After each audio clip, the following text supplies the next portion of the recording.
Morning, everyone. I'm Shona. I work in IT for Sky in Livingston in Scotland, and I'm also a STEM ambassador. What I'm going to do is I'm going to do a series of short videos to teach you how to do some microbit coding. First of all, I can hear some of the parents that want their children to be footballers or hairdressers yawning away, and I can hear some of you kids, especially girls, going, "Oh, that's a nerdy boy thing." Well, as you can hear, I'm a girl and I've been a coder for over 30 years, which is probably older than most of your parents. And second of all, you don't need to be brilliant at science or maths to be a computing person, because first of all, there's lots of jobs, as we'll look at here, which don't need you to do coding, although it's good to know the background of it, which you'll learn in other videos. And second of all, it's just as much about understanding language as it is about maths. So I actually wasn't very good at maths at school. I wasn't great at it. I was brilliant at things like mapping, and I loved language. And what happened is I went to uni to do geography, although you don't need to go to uni, and I fell in love with doing mapping. And then from there on, I started to do maps with a computer before this was a thing and there was GPS in your car. And I got into computing and I've had a really great career. I have never been bored, and I've also, very importantly for any parents listening, earned a load of money. So before we start going on to the technical stuff, and I don't want to bore you too much, if you go onto the National Careers Service website here and you search for computing, look at all the different jobs that you could possibly do, and loads of them don't involve coding. So you could be a data entry clerk where you're typing stuff in to a computer system. You could develop e-learning, which is teaching other people what to do, a bit like what I'm doing today. You could help people with their problems with their laptops, learn how to fix them. There's loads of different stuff. But one of the reasons we're doing this wee video is so that you understand what underlies everything and how easy it is.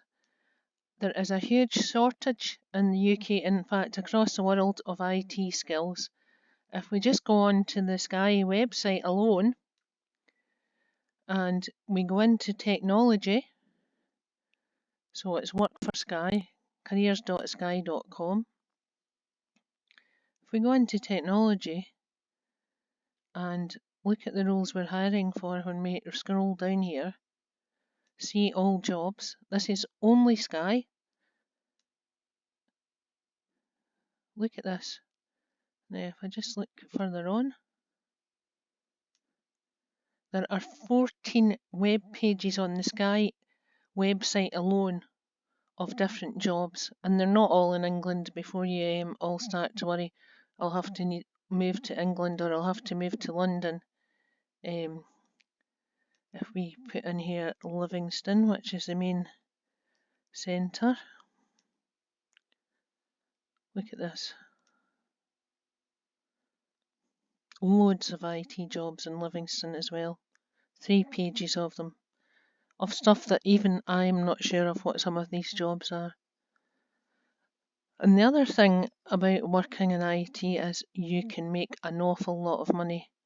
So I've just googled the average IT salary in the UK, and if you have a look at this, in the city of London, if you were going to move to London, the average amount of money made per year by somebody working in IT is £62,500 a year, and going up to nearly £81,000 a year. If we go down a bit closer to home, IT people working in Edinburgh earn on average £52,500 a year, and up to about £67,500 a year. So you can make a lot of money working in IT. That's why it's important. It's not just important for understanding stuff, but because you can make a lot of money from this, and IT changes all this time, so you would never be bored what I started working with is completely different from what I do now. So to start your journey in IT, I guess one of the key things is to understand what underlies everything. If you're going to be a data entry clerk, you want to think about, well, how does this all work under what I'm typing in? And we're going to just do some very simple stuff, which is easy for boys and girls to learn how to code. And what we're going to use is a little thing called a BBC microbit. Now, first of all, I'd like to say, do not worry if you don't have one of these, because I'm going to show you in 2 seconds that you don't actually need a microbit to learn to code.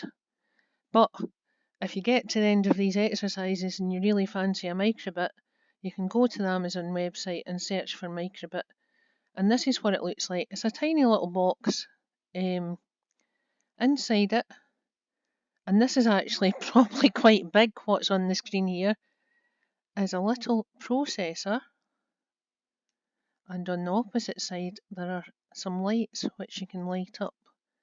So you can have a lot of fun. You can also attach wires to here. So the sort of thing we've done for fun when we've been out at school is attaching wires to Christmas lights, for example, and programming the microbit to light up the Christmas lights. We've attached the microbit to a hockey net before, and we've had it record the number of goals that are scored. I'll show you how to do that in one of the videos later on. So it's just a tiny wee set of lights with a little computer processor in the back. And there it tells you all the stuff there on the Amazon site which you can do.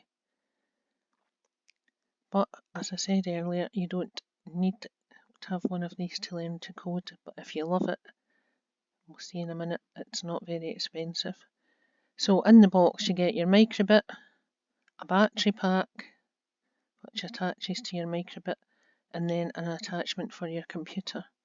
If you don't have a computer of your own, or your mum and dad don't want you to use one, or whoever's at home with you, you can get an app on your phone and you can attach your microbit to your phone using Bluetooth and download your code that way.